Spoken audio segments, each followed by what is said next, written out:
de vous informer. Madame, Messieurs, bienvenue dans ces 13 heures.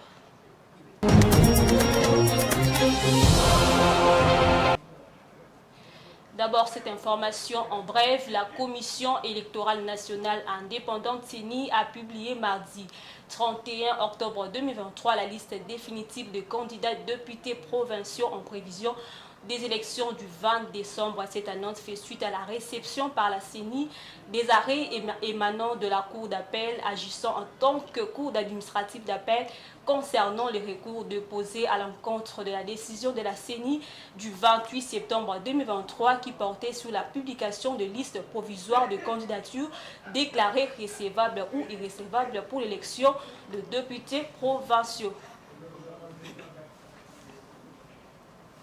Et puis le président de la Cour constitutionnelle, Dieudonné Kamuleta, a lancé l'opération d'octroi des cartes biométriques pour tout le magistrat. Question d'identifier tout le magistrat congolais.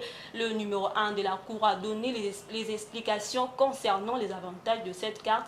Parmi les bénéficiaires, il y a notamment le nouveau magistrat de la promotion dite d'état de droit.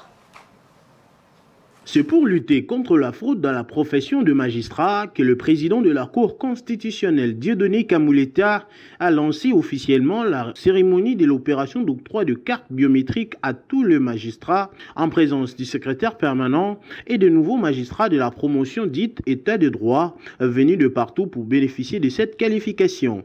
Voulant prêcher par l'exemple, Dieudonné Kamuleta a lui-même rempli toutes les formalités qui lui a permis de recevoir sa carte biométrique. Au sortir de la salle, le président de la Haute Cour est revenu sur les avantages de cette carte. Les cartes biométriques que nous livrons à partir d'aujourd'hui, c'est pour tous les magistrats du pays, tous.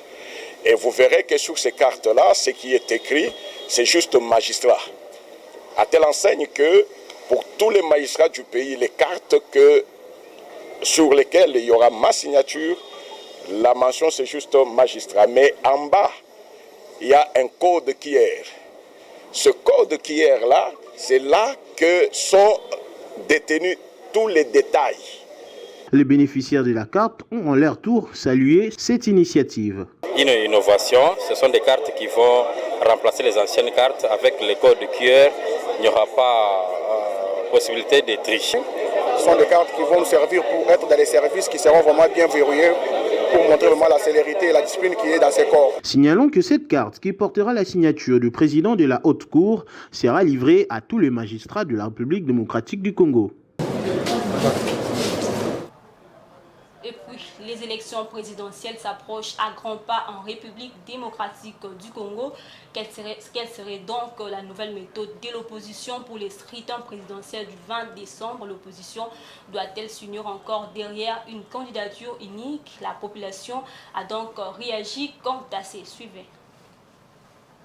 Oui, depuis mon bord, c'est innovant comprendre concernant la classe politique congolaise, elle est très médiocre. Même si on dit qu'on doit avoir un candidat unique pour l'opposition, je ne crois pas à la sincérité de nos hommes politiques. Donc moi je pense, aussi longtemps que notre classe politique ne sera pas sincère, ne sera pas responsable, on aura toujours des problèmes. On peut nous balancer du manteau au soir, qu'il y aura un candidat unique de l'opposition, il n'y a pas de sincérité. Comme il n'y a pas de sincérité, je ne crois pas à tout cela. À mon avis, je trouve qu'il est déjà tard. Ils ont perdu beaucoup de terrain, c'est-à-dire il fallait qu'ils soient ensemble pour qu'avec un seul candidat, ils peuvent bien avoir une réponse à donner à notre chef de l'État, qui est lui aussi candidat. Donc je pense que pour le moment, ils sont vraiment en retard. Il avait fallu qu'ils se réunissent tous et qu'ils choisissent un candidat commun. Et pour terminer, le Cameroun a enregistré 4,6 milliards de francs CFA de pertes officielles liées à la corruption en 2022, soit une réduction de 39 milliards de francs CFA par rapport à 2021, selon un rapport de la Commission nationale d'anticorruption publié le 27 octobre 2023. Suivez. Le Cameroun connaît une avancée dans la lutte contre la corruption.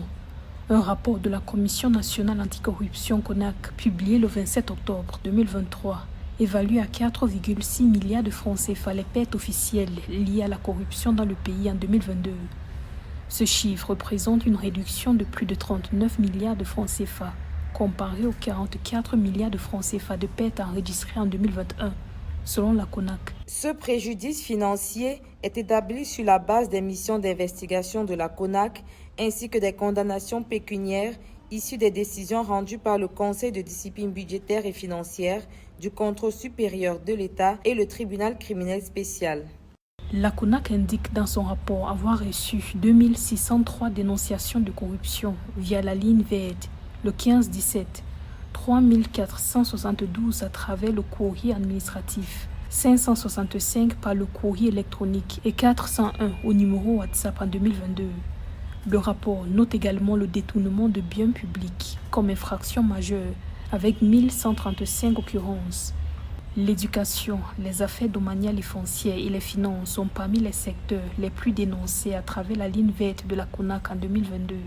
La présence du Fonds monétaire international dans les affaires du Cameroun à travers la mise en place de la deuxième facilité élargie de crédit a été, de mon point de vue, une première raison objective qui a pu justifier donc la baisse des pertes liées à la corruption en 2022 au Cameroun. La généralisation de la dématérialisation des procédures en rapport avec les finances publiques a pu justifier cette baisse des pertes liées à la corruption. Selon l'organisation non gouvernementale camerounaise SOS Corruption, l'État paie en moyenne 400 milliards de francs CFA par an à cause de la... Et voilà, c'est tout pour ces 13 heures. Merci à vous de l'avoir suivi. Au revoir.